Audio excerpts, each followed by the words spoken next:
දැන් දින ගණනාවක් මුළුල්ලේ ගෑස් හිඟයක් තියෙනවා. පාරිභෝගිකයන් අසරණ වෙලා විශේෂයෙන්ම හැම තැනකම ගෑස් පෝලිං නිර්මාණය වෙලා තිබෙනවා. ඒ නිසා රජයේ අවධානය මම යොමු කරනවා. කරුණාකරලා මේ ගෑස් හිඟයට විසඳුමක් ලබා දෙන්නට. මොකද අම්මලා තාත්තලා දූ දරුවන් මේ හැමෝම මේ පාරේ රස්සියාදු වෙනවා මේ පෝලිං වල ඉඳගෙන. මේ ගෑස් අහිමි වීම ඇත්ත වශයෙන්ම මේ රටේ ජනතාවගේ මානව අයිතිවාසිකම් උල්ලංඝනය කිරීම.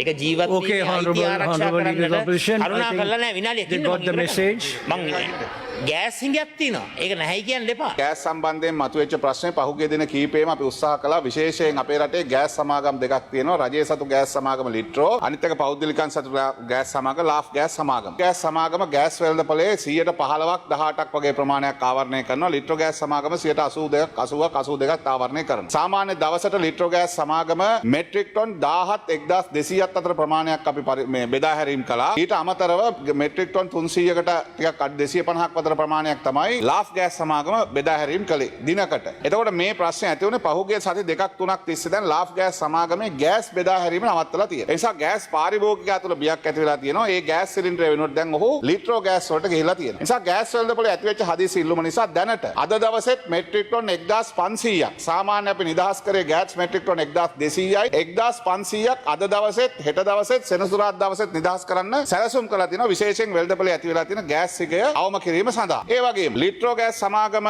ගෑස් සිගයක් ඇති වෙන්න ඉඩ දෙන්නේ නැහැ කොයි වෙලාවෙවත්. මේ වෙනකොට දවස් 3කට අවශ්‍ය ගෑස් තියෙනවා. අපි ඒවා නිදහස් කරන්න සූදානම් කරලා තියෙන ඕඩර්ස් අනුව. ඒ වගේම ඉරිදා එන එක නැවක් ආපහු අඟහරුවා දෙන තව නැවක් ඒ විදිහට නැව් ටික ෂෙඩියුල් කරලා තියෙනවා. හැබැයි අපි ලාෆ් ගෑස් සමාගමේ ආයතනයේ නිශ්චිතව දැනුම් දීලා තියෙනවා. පාරිභෝගික සේවා අධිකාරිය පෙරේදත් ගෙනලා කතා කරා. අද දවසේ ලිඛිතව දැනුම් දුන්නා වුන් පාරිභෝගිකයන් සිලින්ඩර් අරගෙන ගෑස් ටික නැති වුණාම ප්‍රශ්නකට මුහුණ දෙන්න. ඒ නිසා වහාම ගෑස් ටික ගෙනලා බෙදා හැරීමේ කටයුතු කරන්න. අපිට දැනගන්න තියෙන ආකාරයට 25 වෙනිදා තමයි ඔවුන්ගේ නැව එන්න ඉඩ තියෙන්නේ. ඒ නිසා ගරු විපක්ෂ නායකතුමනි මේ වෙලාව ගෑස් වල කිසිදු හිගයක් නැහැ. ගෑස් ප්‍රමාණවත් ලෙස ලබා දෙනවා. මේ හදිසි ගෑස් හිගයක් ඇති වේයයි නිවුස් හදන කට්ටියක් ඉන්නවා. විපක්ෂ නායකතුමා කියලා මම කියන්නේ එතුමා මේ ඇති වෙච්ච තත්ත්වය සමාජ මාධ්‍යවල අනේක මෙතුමා මේ දකින්නත් පුළුවන්. එහෙම කියන්න පුළුවන්. හැබැයි රට පුරා මට ලිස්ට් එක කියන්න පුළුවන් ගෑස් බෙදා හැරීමේ ලිස්ට් එක ඕන. ඒ වගේම අද දවසේ ගෑස් සමාගම බෙදා හැරීමේ ලේඛනත් එක්ක ගරු විපක්ෂ නායකතුමා රටට ඉදිරිපත් කරන නිසා කිසිසේත් ගෑස් හිගයක් ඇති වෙන්න ඉඩ තියන්නේ නැහැ. සමාජ මාධ්‍ය හරහා තොරතුරු ලබා ගැනීම වරදක් නෙවෙයි. ඔය පෝලිං මම නිර්මාණය කරෙත් නැහැ. ඔය ජනතාව අපි පාරට පැස්සෙව්වෙත් නැහැ. හිඟයක් තියෙනවා. මම මේ ප්‍රශ්නය මතු කරේ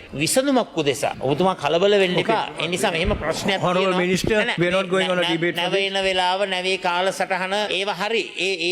ඒව සත්‍ය වෙන්න පුළුවන්. මොකක් හරි තත්ත්වයක් තුල දැන් හිඟයක් නිර්මාණය වෙලා තියෙනවා. අපි ඔබතුමාගෙන් ඉල්ලීමක් කරන්නේ පාරිභෝගිකයා වෙනුවෙන් ඒ ප්‍රශ්නේ විසඳන්න. ඒක ඉල්ලන්න. මේ වෙළඳපොළ තුළ ඇති වෙලා තියෙන අනෙක් ගෑස් සමාගමේ ගෑස් නොසැපීම විසින් ඇති වෙලා තියෙන හිගය ආවරණය කරන්නත් අවශ්‍ය ගෑස් අපි නිදහස් කරනවා. අදාළ සමාගමට අවශ්‍ය උපදෙස් දීලා තියෙනවා. එහෙම නැත්නම් ඒ පිළිබඳව තීරණයක් ගන්නත් අපි කටයුතු කරනවා කියලා දැනුම් දීලා තියෙනවා.